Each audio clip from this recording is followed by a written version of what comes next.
It was a night the town would never forget. A brutal murder inside a once peaceful neighborhood sent shockwaves through the city. The victim? A 32-year-old journalist brutally stabbed in his own home. The police arrived within minutes, but the killer was already gone, leaving behind a gruesome scene. The only clue? A single bloody footprint leading out the back door. Who would want him dead? And why? As detectives dug deeper, they uncovered a web of lies, betrayal, and a chilling truth no one saw coming. John Carter was a well-respected journalist, known for exposing corrupt politicians and criminal enterprises.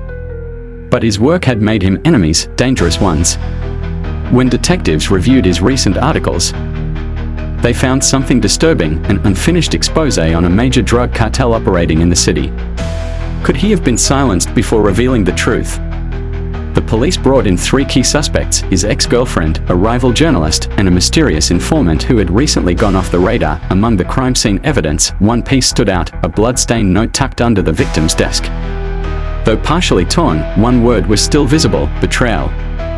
Was this a message from the killer or something John had written before his death? The handwriting matched the victim's own. But what did he mean? As investigators searched his apartment, they found something else: a hidden hard drive containing files on a dangerous individual. Someone who had every reason to want John dead. Then came the breakthrough. Police recovered CCTV footage from a nearby gas station that showed a mysterious hooded figure entering John's apartment just minutes before the murder.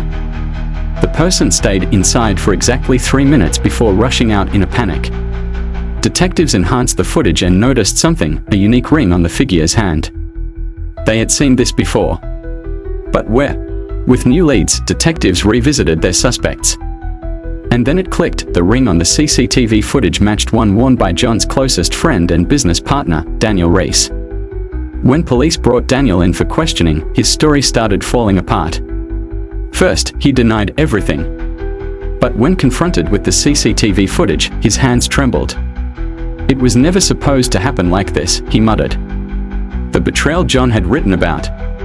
It was Daniel all along. As the interrogation continued, the truth unraveled. John had discovered Daniel was secretly working with the very criminals he was investigating. Afraid John would expose him, Daniel made a desperate decision. The murder was meant to be a warning, but it spiraled out of control. With enough evidence against him, Daniel was arrested and sentenced to life in prison. John Carter paid the ultimate price for seeking the truth, but his work did not die with him.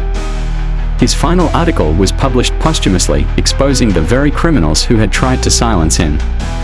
Though justice was served, questions remain. Was Daniel the only one involved? Or were more powerful people still lurking in the shadows, waiting for their next move? The case was closed. But the danger? It might not be over yet.